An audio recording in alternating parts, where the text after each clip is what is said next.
ဆူတောင်းပြေးပြရစီအကိုရဲ့ကျမရင်နေနာလိုက်တာအိမ်တော်သက်ရှင်းနေကြော်တိတွဲလာတဲ့မျက်နှာကိုမှမထောက်လုံရက်လိုက်တာအကိုရဲ့လင်မယားတွေကတိတ်ဆိတ်ခဲ့ကြတာလို့တခြားသူတွေပြောရင်တခြားသူတွေရောယုံပါမလားလေမြစ်ကြီးနားကိုအလုပ်သွားဖို့ခွင့်တောင်းလာတဲ့ခင်မွန်းတဲ့ကိုကျမကျေးဇူးတင်မိတယ်ဘာလို့လဲဆိုသူကျမစီကခွင့်ပြုချက်တောင်းလို့ပါပဲကျမကမြန်မသွားနဲ့လို့ပြောရင်သူတကယ်ပဲမသွားတော့ပါဘူးနော်သွားဖို့ကျမခွင့်ပြုခဲ့တာကရောမှားတယ်လို့ဆိုကြမလားယင်ကျမတော့ဘယ်သူမှပြင်လို့မရတော့တဲ့ကိစ္စကြီးတစ်ခုဖြစ်ခဲ့ပြီမြင်းကြီးနားကိုသွားပြီးဘယ်လောက်မှမကြောက်ဘူးကျမယောက်ျားအချိုးတွေပြောင်းလာတော့တာပဲအချိန်က9လမှ9လတီးဘာကြလို့လဲယင်အကိုကျမကိုချစ်ခွင့်ပန်တဲ့ချိန်နဲ့အဖြေပေးတဲ့ချိန်တော့10လတိတိကြာခဲ့တာအခုပြောတဲ့9လဆိုတာဘာလို့ဘာမှမရှိတဲ့အချိန်လေးပါဒါပေမဲ့အပြောင်းလဲကြီးပြောင်းလဲခဲ့လေပြီဘယ်တော့မှဖုန်းကိုလုံးမခတ်တတ်တဲ့အကိုဖုန်းကိုလောက်ခတ်လာတော့တယ်ကျမမပါရင်ဘယ်မှမသွားတတ်တော့တဲ့ကလေးလိုဘေးကနေတကြီးကြီးနဲ့အတင်းရအောင်ခေါ်တတ်တဲ့အကိုအပြင်သွားရင်မျက်စိတွေမျက်နှာတွေပြဲလို့ခါတိုင်းလို့ကျမပါလိုက်ရမယ်လို့ထင်ပြီးပြင်ဆင်ဖိလိုက်ပြီးတဲ့အခါမှာမင်းကဘယ်သွားမလို့လဲတဲ့လေအကိုအပြင်သွားကြရှိတယ်မဟုတ်လားဆိုတော့ငါကတငယ်ချင်းတွေနဲ့သွားမှာဟိုမှာယောက်ျားလေးတွေပဲမင်းပါလို့ပဲဖြစ်မလဲတဲ့အော်တခြားယောက်ျားသားတွေကြည့်ကြမှာကိုသူတဝင်တိုးလို့လားတဝင်မတိုးပါနဲ့ကိုရဲ့ကျမမှချစ်ရတဲ့သူကသားလေးနဲ့အကိုပဲရှိတာပါအကိုနဲ့သားလေးပြင်ချစ်ရမဲ့သူအခုမရှိသလိုနောင်လည်းရှိလာမှာမဟုတ်ပါဘူးအကိုမအောင်ရင်ကျမမီးဖို့မထွက်ခဲ့ပါဘူးအကိုသွားမယ်ဆိုတဲ့အပြင်ကိုကျမကြီးကြီးဖြူဖြူနဲ့ပဲခွင့်ပြုပေးခဲ့ပါတယ်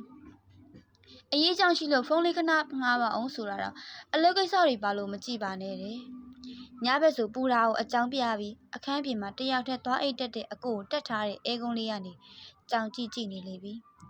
အကိုအဲ့ဒီလောက်တောင်ပူနေတတ်ပြီလားယင်ကျမအကိုကိုစိတ်ပူလို့ညတကောင်ထားချင်ရင်အကိုမျက်နှာဟာဖုံးနဲ့မခွာပဲတန်တရားများစွာနဲ့ကျမကန်ကောင်းနေပဲပြောရမလားကန်ဆိုးတယ်ပဲပြောရမလားအကိုဖုန်းလောက်ပွင့်နေတဲ့အချိန်နဲ့ကျမကြုံလိုက်ရတယ်အိတ်နေတာဖုန်းပြောချင်လို့အဆင်ပြေရဲ့လားတစ်ဖက်ကပို့လာတဲ့စာကိုကျမဖတ်လိုက်ရတယ်လွမ်းလားမိမဘေးမှာရှိဟုတ်ပြီအဲ့ဒီလိုဆိုဘာမှပြန်မပြောတော့ဘူးနော်တဲ့ကျမလက်ထဲကနေအကိုကိုလူယူထားတဲ့မိမစီကအကိုကိုကျမပြန်လူယူရမယ်ဆိုတဲ့ဆုံးဖြတ်ချက်နဲ့ကျမသူ့စီကိုစာတွေပို့လိုက်တယ်အခုပြောနေတာသူမိမပါဆက်လန်းတွေကိုရက်ပါတားနေတဲ့ကြားကပို့ဆိုလာရင်အမအဆူမဆူပါနဲ့အဲ့ဒီကနေလောကမှာစိတ်ဆင်းရဲဆုံးသောလူသားကျမဖြစ်လိမ့်မယ်လို့ထင်တယ်ဒီနေ့ကျမတို့မိသားစုအပြင်ဆိုင်မှာညစာထွက်စားကြတော့သူဆိုင်ထဲကိုအချိန်တော်ကြာတဲ့အထိဝင်မလာခဲ့ဘူးကျမမတင်ကားတာနဲ့ကားစီပြန်လျှောက်သွားခဲ့တယ်ဟိုမီရင်ငယ်မနဲ့ဗီဒီယိုကောပြောနေလိုက်တာကျမရောက်သွားတာတော့မသိလိုက်တဲ့အထိပါပဲကျမမှန်လေကားမှန်ရိုက်ခွဲပြီးပွဲချမ်းလိုက်လို့ပါပဲဘေးကိုကြည့်လိုက်တော့ဆိုင်ထဲမှာလည်းလူအပြည့်ကားပေါ်မှာလည်းလူအပြည့်ကျမရင်ထဲမှာတော့အပူကြီးအပြည့်ပေါ်ပူလောင်လိုက်တာလေဒါနဲ့ပဲကျမစိတ်လျှော့ခဲ့လိုက်တယ်အိမ်ရောက်မှအေးအေးဆေးဆေးမီးမယ်ပေါ့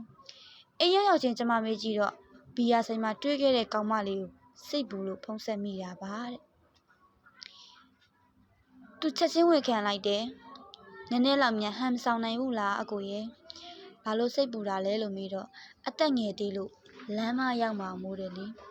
အသက်က25ပဲရှိသေးတာတဲ့ကျမဖြင့်သူ့အဖြေချပြီးဘာပြောရမှန်းကိုမသိတော့ပါဘူးသူကဆက်ပြောတယ်လေဘာတဲ့